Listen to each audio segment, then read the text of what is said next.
मैं खाली सड़क के किनारे भागती चली जा रही थी। एक पल के लिए भी रुकना मेरे लिए खतरे से खाली नहीं था, क्योंकि वो लोग कभी भी मेरा पीछा कर सकते थे, मुझे पकड़ सकते थे।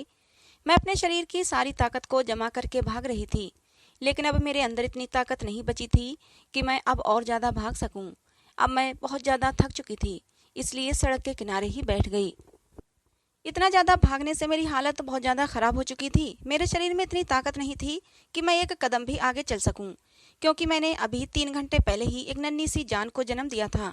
कमजोरी के कारण मुझे चक्कर आने लगे थे, लेकिन मुझे अपनी नन्ही सी जान को, अपनी प्यारी सी बेटी को उन दरिंदों से बचाना था। इसलिए मैं अस्पताल से भाग आई थी। आम हालात में तो ये सोचना नामुमकिन था, लेकिन जिन हालातों से मैं गुजर रही थी उसमें मुझे ये सब करना ही पड़ा। मेरा नाम काव्या है। मैं एक अनाथ लड़की हूँ। मेरे चाचा और चाची ने मुझे पाल पोस कर बड़ा किया। चाचा तो मुझे प्यार करते थे, लेकिन चाची के लिए मैं सिर्फ बोझ थी। पूरा दिन काम करवाती थीं और फिर सबके खाना खाने के बाद बचा खुचा खाना मुझे देती थीं। मेरी चचेरी बहन अनीता के मंगेतर ने जब अनीता से मंगनी तोड़कर और मुझसे शादी करने की पेशकश रखी, तो चाची के सर पर आसमान गिर पड़ा। वो गुस्से से फट पड़ी थीं। मेरी जिंदगी तो वैसे ही तकलीफों से भरी हुई थी। अनीता के मंगेतर ने मेरी जिंदगी में और ज्यादा कांटे बो दिए। चाची ने मुझे बालों से घसीटते हुए एक कमरे में बंद कर दिया और पूरा दिन खाने को कुछ भी नहीं दिया था। चाचा मुझसे प्यार तो करते थे, लेकिन वो बूढ़े हो चुके थे और चाची के सामने उनकी कुछ नहीं चलती थी। अगले दिन चाची ने मुझे कमरे से बाहर निकाला, एक जोड़ी कपड़े मेरी तरफ फेंके और मुझसे कहा, इसे पहनकर तैयार हो जाओ, आज तुम्हारी शादी है। मैं हक्का बक्का सी चाची का मुंह देख रही थी। दूसरे शहर में चाची की एक सहेली रहती थी। उनके बेटे से चाची ने मेरी शादी करवा दी। मैं चाची के टुकड़ों पर पलने वाली। मेरे अंदर इतनी हिम्मत थी और ना ही मेरी इतनी औकात थी कि मैं चाची से सवाल कर सकूं कि जिसके साथ मेरी शादी हो रही है वो कैसा है। इसलिए चुपचाप उनके फैसले के आगे सर झुका दिया। मैं चाचा के गले मिलकर बहुत रोई थी। चाचा ने प्यार से मेरे सर पर हाथ फेरा था और मुझे दुआ दी थी कि जाओ बेटा, जहाँ रहो खुश रहो। मैं आदित्य की दुल्हन बनकर आदित्य के घर आ गई। मुझे लगा मेरे पति आदित्य के रूप में मुझे एक बड़ा सहारा मिल गया है। मेरी जिंदगी में जो मेरे माँ बाप के प्यार की कमी थी वो आदित्य पूरी करेंगे। लेकिन मुझे क्या पता था कि ये रिश्ता मेरे लिए जलते हुए अंगारों से कम नहीं होगा। आदित्य के घर में बहुत सारे लोग थे। आदित्य अपने घर में सबसे बड़े थे। आदित्य से छोटे उनके 6 बहन भाई थे, 3 बहनें और 3 भाई। आदित्य सबसे बड़े थे और मैं सोच रही थी कि इस घर की बड़ी बहू बनकर आई हूँ, लेकिन ये मेरी गलतफहमी थी। मैं तो इस घर में नौकरानी बनाकर लाई गई थी। शादी की पहली रात आदित्य ने मेरे हाथों को अपने हाथों में लेते हुए कहा था, मुझसे वादा किया था कि मैं तुम्हें दुनिया की सारी खुशियां दूंगा, तुम पर कभी आंच नहीं आने दूंगा। वो पूरी रात अपनी बेपनाह मोहब्बत मुझ पर लुटाते रहे थे। आदित्य की बेपनाह मोहब्बत देखकर मुझे लगा था कि जैसे मेरे दिल की बंजर जमीन पर ठंडी ठंडी फुहार पड़ रही हो। लेकिन ये खुशी भी मुझे ज्यादा देर के लिए नसीब नहीं हुई। इस बार भी मैं खाली दामन ही रह गई। खुशियां इस बार भी मेरे पास आते आते रह गई थीं। मुझे समझ आ गया था कि मेरी आजमाइशों का दौर अभी खत्म नहीं हुआ। मुझे मेरी औकात अगले दिन ही समझ आ गई थी, जब सुबह सुबह मेरी सास ने मेरे कमरे का दरवाजा जोर जोर से खटखटाया था। दरवाजा खोलते ही वो मुझ पर बरस पड़ी थीं और मैं हक्का बक्का सी उनका मुंह देख रही थी। लगातार मेरी सास चीख चीख कर बोलती चली जा रही थी। उनके शब्दों की आग मेरे पूरे शरीर को झुलसा रही थी।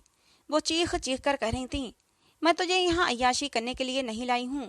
तो जन्नत को खाली हाथ में इसलिए लेकर आई हूँ ताकि तू मेरे पूरे घर का काम संभाले, बिना जबान हिलाए मेरे हर हुक्म को माने। तुझे इस घर में मैं एक नौकरानी की हैसियत से लाई हूँ। बहुरानी बनने की कोशिश मत कर। 8 बजने वाले हैं और तू महारानी की तरह पड़ी हुई अब तक सो रही है। तेरी चाची ने तो ये कहकर तुझे हमारे गले से बांध दिया कि तू बहुत ही मेहनती है, सारा काम बिना किसी चू चाय के कर लेती है, लेकिन तेरे आसार देखकर तो नहीं लगता। मैं आंसू पीती हुई कमरे से बाहर निकली। मेरी चाची ने जानबूझकर मुझे इस दलदल में धकेल दिया था। जैसे ही मैं कमरे से बाहर निकली, मेरी बड़ी ननद कहने लगी, मेरे भाई को अपनी अदाओं के जाल में फंसाने की कोशिश मत करना। मेरा भाई सिर्फ माँ की सुनता है और किसी की नहीं। तुम इस घर में नौकरानी बनकर आई हो तो नौकरानी बनकर ही रहना। कोई भी ऐसा काम मत करना जिसकी वजह से तुम्हें धक्के देकर बाहर निकाला जाए। अपनी ननद की बात सुनकर मेरे रोंगटे खड़े हो गए। वो सीधे साफ शब्दों में मुझे धमकी दे रही थी कि रहना है तो हमारी नौकरानी बनकर रहो, नहीं तो फिर उसी नरक में चली जाओ जहां से निकल कर आई थी। मैं चुपचाप वहां से किचन में चली आई। मेरी आंखों के कटोरे भीग चुके थे। मैं जल्दी जल्दी सबके लिए नाश्ता बनाने लगी। थोड़ी देर में आदित्य उठकर आए। उन्होंने मुझे सब काम करते देखा लेकिन कुछ नहीं बोले। मेरा दिल कटकर रह गया। मैं समझ गई कि मेरी पूरी जिंदगी ऐसे ही ताने सुन सुन के और दूसरों की गुलामी में गुजर जाएगी। लेकिन पता नहीं क्यों, जब से आदित्य को देखा था तो मैंने अपने दिल में एक खुशफहमी पाल ली थी कि मुझे एक मजबूत सहारा मिल गया है। लेकिन जब ये उम्मीदें टूटी तो मैं खुद को संभाल नहीं पाई। मैं टुकड़े टुकड़े हो गई थी। मेरी बड़ी ननद ने ठीक कहा था कि आदित्य अपनी माँ की हर बात पर आंख बंद करके विश्वास करता है। आदित्य अपनी माँ की हर सच्ची झूठी बात पर आंखें बंद करके विश्वास कर लेता था। मेरी सास मेरी ना की हुई गलतियां भी आदित्य को गिनाती और आदित्य मुझे सबके सामने ही बेइज्जत कर देते। शुरू शुरू में मैंने अपनी सफाई देने की कोशिश की, लेकिन आदित्य को मेरी बात सुनना ही नहीं थी। वो तो बस अपनी माँ की सुनते थे। फिर मैंने भी चुप साध ली। सुबह से लेकर शाम तक मैं पागलों की तरह काम करती और जब रात होती तो आदित्य अपना प्यार लुटाने के लिए तैयार बैठे होते थे। लेकिन उस समय मुझे आदित्य का प्यार एकदम अर्थहीन लगता था। मेरा ठंडा रवैया देखकर आदित्य भी करवट लेकर सो जाते थे। जिंदगी ने मुझे बहुत बड़ी मात दी थी। धीरे धीरे दिन यूं ही गुजर रहे थे कि तभी मेरी जिंदगी में एक ठंडी हवा का झोंका आया जो मुझे अंदर तक सुकून दे गया। काफी दिनों से मेरी तबीयत तो खराब थी, लेकिन मेरी सास मुझे डॉक्टर के पास लेकर नहीं जा रही थी। और जब एक दिन घर के काम करते करते अचानक बुरी तरह चकरा कर गिर गई तो मजबूरी में मेरी सास को मुझे डॉक्टर के पास लेकर जाना ही पड़ा। डॉक्टर ने मेरा चेकअप किया और बताया कि मैं उम्मीद से हूँ। इस खबर ने मेरे अंदर एक नई जान फूंक दी। मैं खुशी से पागल हो रही थी। मैं दिल ही दिल में सोच रही थी कि ये खुशखबरी आदित्य को सुनाऊंगी तो वो कितना खुश होंगे। लेकिन मेरी खुशी मिट्टी में मिल गई जब मेरी सास ने कहा कि उन्हें बेटा चाहिए। अगर बेटी हुई तो आगे जो कुछ भी होगा उसकी जिम्मेदार मैं खुद होंगी। अपनी सास की बात सुनकर मेरा दिल दहल गया। लड़का या लड़की देना तो भगवान की मर्जी है, इसमें मैं बेचारी क्या कर सकती थी। लेकिन मैं इतना जरूर जानती थी कि मेरी सास को लड़का चाहिए तो अगर मेरी लड़की हुई तो मेरी सास उसे नुकसान जरूर पहुंचाएंगी। मेरी सास ने मेरी जिंदगी की सबसे बड़ी खुशी को दुख में बदल दिया। मैं दिन रात इसी चिंता में घुलती रहती कि अगर लड़की हो गई तो क्या होगा। मैंने कई बार आदित्य से इस बारे में बात करना चाही तो आदित्य ने मुझे टाल दिया। कहने लगे, जो होगा देखा जाएगा, तुम अभी से इस फिक्र में क्यों घुली जा रही हो। तुम भगवान से दुआ करो कि वो तुम्हें बेटा ही दे दे। कभी कभी आदित्य पर मुझे हैरत होती थी कि वो पढ़े लिखे होने के बावजूद भी सही और गलत में फर्क क्यों नहीं कर पाते हैं। आदित्य को अच्छी तरह मालूम था कि इस घर में मेरे साथ क्या क्या होता है, मेरे ऊपर क्या क्या जुल्म ढाए जाते हैं और उनकी माँ का सलूक मेरे साथ कैसा है। लेकिन उन्होंने मेरी तरफ से एक भी शब्द अपनी माँ को नहीं बोला था। वक्त तो धीरे धीरे गुजरता जा रहा था। ऐसे ही 6 महीने मैंने रो रो कर काटे थे। मैं रो रो कर अपने भगवान से दुआएं मांगती कि हे भगवान, जब मेरी बेटी होगी तो ये लोग उसके साथ क्या सलूक करेंगे, क्योंकि मेरा दिल गवाही देता था कि मुझे बेटी ही होगी। लेकिन मैंने अपने दिल में पक्का फैसला कर लिया था कि अगर भगवान ने मुझे बेटी भी दी तो मैं उसे लेकर कहीं दूर चली जाऊंगी। मुझे आदित्य से तो कोई उम्मीद थी ही नहीं, क्योंकि आदित्य तो अपनी माँ की हर बात पर सर झुका देते थे और उनकी माँ को तो बेटा चाहिए था। जब आदित्य ने मेरे लिए ही अपनी माँ के खिलाफ एक शब्द नहीं बोला तो फिर वो अपनी बेटी के लिए क्या करते। मेरे 9 महीने पूरे होने वाले थे, लेकिन मैं अभी बराबर पूरे घर का काम करती थी। सुबह से लेकर रात तक पूरे घर का काम करती और थक कर चूर हो जाती थी। खाने पीने का भी कोई खास इंतजाम नहीं था। जो कुछ मिल गया वही खा लिया। कभी खाने का मन नहीं किया तो ऐसे ही सो गई। कोई मनोहार करने वाला भी नहीं था कि उठो खाना खा लो। आदित्य को कभी कभी अपनी नौकरी के काम से दूसरे शहर जाना पड़ता था और उन्हें वहां कई कई दिन लग जाते थे। ऐसे ही आदित्य अपने काम से बाहर गए हुए थे कि तभी मुझे लेबर पेन शुरू हो गया। मैंने अपनी सास को बताया तो कहने लगी, पहले जो मैले कपड़े पड़े हैं इन्हें धो ले, फिर बाद में तुझे डॉक्टर के पास लेकर चलती हूँ। मैं हैरत से अपनी सास को देख रही थी कि कोई इतना पत्थर दिल कैसे हो सकता है। मैंने जैसे तैसे करके कपड़े धोए, फिर जाकर मेरी सास मुझे हॉस्पिटल लेकर गई, जहाँ कुछ ही देर में मैंने एक खूबसूरत सी बच्ची को जन्म दिया। जब नर्स ने मुझे बताया कि तुमने एक बच्ची को जन्म दिया है तो मैं बहुत ज़्यादा डर गई। मैं उस नर्स के हाथ जोड़ने लगी कि प्लीज मेरे घर वालों को अभी कुछ मत बताना। नर्स हैरत से मुझे देखने लगी, कहने लगी, ऐसा क्यों। मैंने उसे सारी बातें बता दी। मैंने उसे कहा कि मुझे यहाँ से भगा दो, नहीं तो वो लोग मेरी बच्ची को मार देंगे। वो नर्स रहमदिल थी। उसने मुझे एक चादर दी और मेरी बच्ची को कंबल में लपेटकर मेरी गोद में देकर कहा, तुम पिछले दरवाजे से निकल जाओ, तुम्हारे पास आधा घंटा है, मैं उन लोगों को संभाल लूंगी। मैंने उस नर्स का शुक्रिया अदा किया और लेबर रूम के पिछले दरवाजे से भाग गई। भागते भागते मैं सड़क पर आ गई थी। भागते भागते मैं इतना ज्यादा थक चुकी थी कि सड़क के किनारे ही बैठ गई कि तभी एक गाड़ी आकर वहां रुकी। उसमें से एक बूढ़ा आदमी और एक बूढ़ी औरत निकले। वो मेरे पास आए, कहने लगे, बेटी तुम यहाँ ऐसे क्यों बैठी हो, तुम्हें कुछ चाहिए क्या? मैंने उनसे कहा, हाँ मुझे एक छत चाहिए जहाँ मैं इज्जत से अपनी बेटी के साथ रह सकूं। मैं अपनी नाजुक सी कली को सीने से लगाए रो रही थी और उन लोगों को मेरे ऊपर तरस आ गया। मेरी हालत ऐसी नहीं थी कि वो लोग मुझसे और ज्यादा सवाल जवाब करते। मुझसे कहने लगे, बेटी हमारे साथ हमारे घर चलो, हम अपने घर में अकेले रहते हैं, हम तुम्हें और तुम्हारी बच्ची को अपने साथ रखने को तैयार हैं, जहाँ तुम इज्जत से अपनी जिंदगी जी सकती हो। मेरे लिए वो लोग बिल्कुल अनजान थे, लेकिन मैं सड़क पर यूं ही कब तक बैठी रहती। सो चुपचाप बिना कुछ सोचे बेचारे गाड़ी में आकर बैठ गई। वो लोग मुझे अपने घर ले गए। घर क्या था, एक आलीशान कोठी थी। दोनों लोग अपने घर में अकेले रहते थे, नौकरों की कमी नहीं थी। उन्होंने मुझे और मेरी बेटी को एक अलग से कमरा रहने के लिए दे दिया और मुझसे कहा कि बेटा तुम हमें माँ और बाबूजी कह सकती हो, क्योंकि हम औलाद को तरसते रहते हैं। हमारा एक ही बेटा है जो विदेश में रहता है और कभी कभी ही हमसे मिलने आता है। माँ बाबूजी ने ही मेरी बेटी का नाम सोनी रखा था। मेरी बेटी बहुत ही सुंदर थी, एकदम गोल मटोल सी, गोरी चिट्टी। मैं बहुत ही सुकून से माँ बाबूजी के साथ रह रही थी।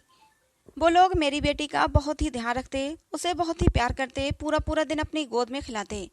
मैंने उन्हें बता रखा था कि मेरे पति की मौत हो चुकी है और मेरे ससुराल वाले अच्छे लोग नहीं हैं, उन्हें बेटा चाहिए था, इसलिए वो मेरी बेटी को नुकसान पहुंचा सकते थे और इसीलिए मैं अपनी बेटी को लेकर भाग आई। माँ बाबूजी ने कहा था कि तुम आराम से यहाँ रहो, तुम्हें और तुम्हारी बेटी को कोई नुकसान नहीं पहुंचाएगा। मैं हैरान होती थी कि मैं कितनी बदनसीब थी कि मुझे सच्ची मोहब्बत कहीं भी नसीब नहीं हुई और मेरी बेटी कितनी खुश नसीब है जिसे गैरों से सच्ची मोहब्बत मिली थी। मैं भी माँ बाबूजी की एक बेटी बनकर ख्याल रखती थी, उनकी हर छोटी छोटी ज़रूरतों का ख्याल रखती, उनकी सेवा करके मुझे खुशी मिलती थी और वो मुझे दुआएं देते नहीं थकते। कहते थे कि जरूर पिछले जन्म में कोई अच्छे काम किए होंगे जो तुम हमें मिली। समय पर लगाकर उड़ रहा था। अब मेरी बेटी 1 साल की होने वाली थी कि तभी माँ बाबूजी बीमार पड़ गए और बिस्तर से लग गए।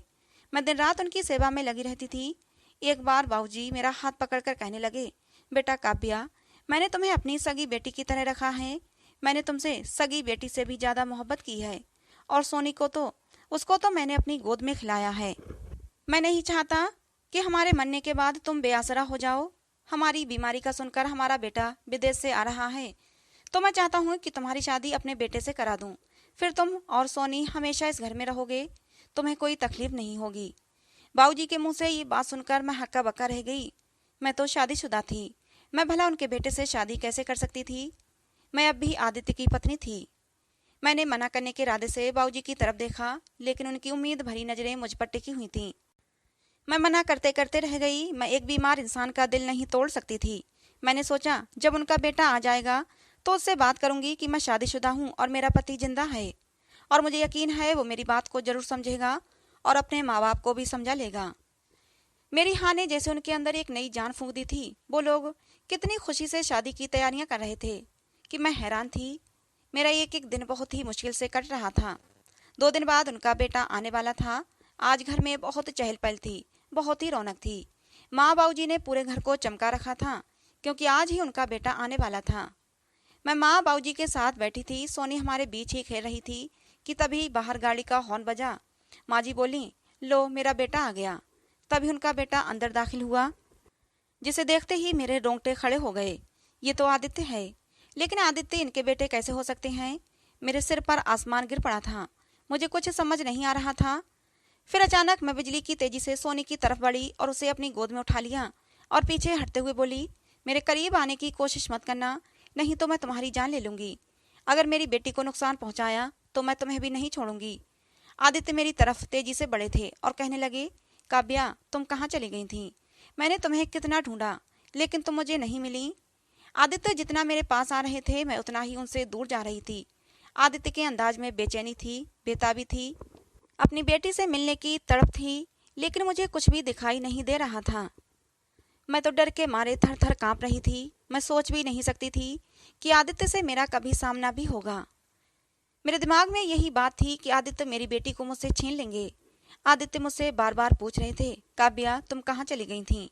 प्लीज डरो मत, मैं तुम्हें और हमारी बेटी को कोई नुकसान नहीं पहुंचाऊंगा।